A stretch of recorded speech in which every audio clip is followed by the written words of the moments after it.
సడన్గా ఆఫ్రికా తూర్పు ప్రాంతంలో ఉన్నటువంటి తీర ప్రాంతం సొమాలి ల్యాండ్ ప్రపంచ వార్తల్లోకి ఎక్కింది.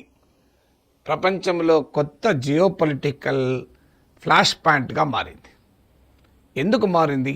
ఏంటి సొమాలి ల్యాండ్? ఎక్కడుంది? దీని ప్రాధాన్యత ఏంటని చెప్పే ముందు ఇది సడన్గా ఫ్లాష్ పాయింట్లోకి రావటానికి కారణము సొమాలి ల్యాండ్ను ప్రత్యేక దేశంగా ఇజ్రాయెల్ గుర్తించింది. Israel prime minister Benjamin Netanyahu ఈ మేరకు సంతకం చేశారు. సో ఈ సొమాలి ల్యాండ్ను సెపరేట్ కంట్రీగా గుర్తించిన మొట్టమొదటి దేశం Israel.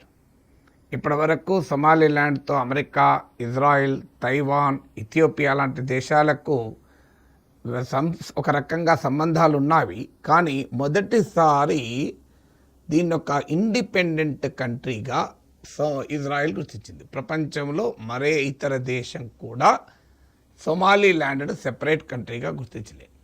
Mr. President. Mr. Prime Minister.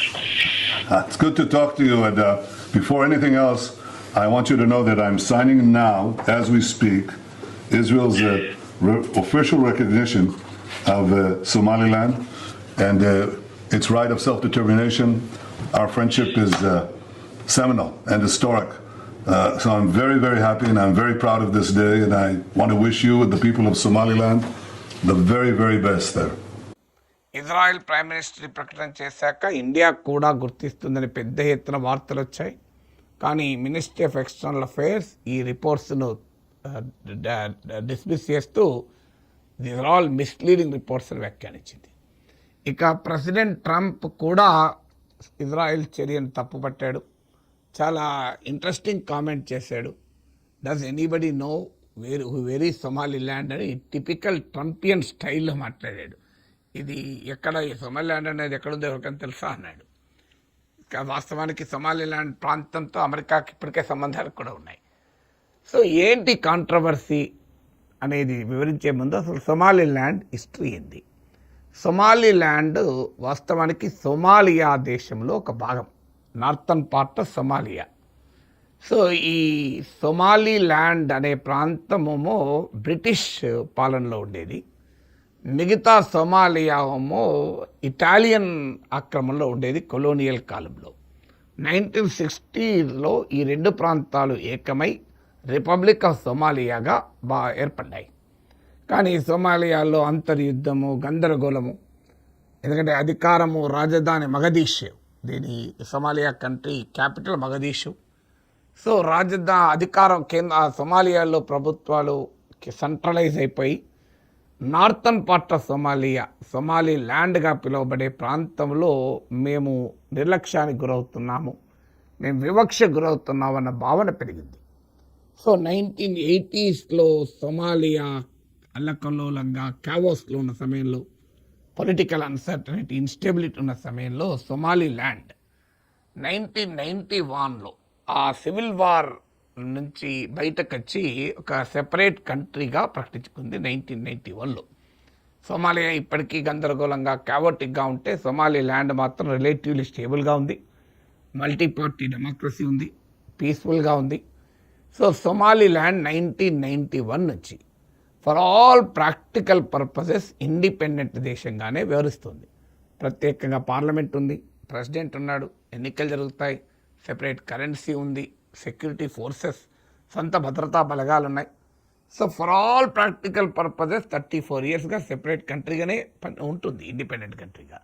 కానీ అధికారికంగా ప్రపంచంలో ఏ దేశం కూడా సొమాలి ల్యాండ్ గుర్తించదు. ఒక తైవాన్ చరిత్ర కూడా నేను చెప్పాను. Taiwan for all practical purposes independent కంట్రీగానే వ్యవహరిస్తూ ఉంటుంది. కానీ అధికారికంగా తైవాన్ను గుర్తించరు. అది చైనా తన దేశంలో భాగంగానే ప్రకటిస్తూ వస్తుంది. ఇక్కడ కూడా సొమాలియా ఇప్పటికీ కూడా సొమాలి ల్యాండ్ తమ దేశం నుంచి విడిపోయిన ఒక భాగం మాత్రమే. It is a separatist reason తప్ప అది వేరే కంట్రీకి స్కోపే లేదు అని ఇజ్రాయెల్ చర్యను సొమాలియా ఖండించింది కూడా. ఇది మా దేశ సార్వభౌమాధికారం, our country's unity, integrity and సావర్నిటీపై దాడి అని సొమాలియా ప్రెసిడెంట్ తీవ్రంగా విమర్శించాడు. సో ఈ సొమాలి ల్యాండ్ ఎందుకు మరి ఇజ్రాయిల్ గుర్తించాల్సి వచ్చింది, దీని ప్రాధాన్యత ఏంటి, ఇజ్రాయిల్ చర్యకు ఏ రకమైన రెస్పాన్సెస్ వచ్చిందో కూడా చెప్తాను. ఎందుకంటే స్టార్టింగ్లో నేను బిగిన్ చేసేటప్పుడు ఈ సొమాలి ల్యాండ్ సడన్గా జియో పొలిటికల్ ఫ్లాష్ పాయింట్గా మారింది అని చెప్పాను. సో ఈ సొమాలి ల్యాండ్ చాలా కీలకమైన సీ రూట్, ట్రేడ్ రూట్లో ప్రాంతంలో ఉంది. అంటే ఈ ప్రాంతం నార్థన్ పార్ట్ సొమాలియా, ఇప్పుడు సొమాలి ల్యాండ్గా వ్యవహరిస్తున్న ప్రాంతము సీకి ఫేసింగ్గా ఉంది. అంటే ఇది మొత్తం మీకు ఇండియన్ ఓషన్, మెడిటరేనియన్ ఓషన్ కలిపే రెడ్ సీ వద్ద ఈ సొమాలి ల్యాండ్ ఉంది. So it is a very important trade route.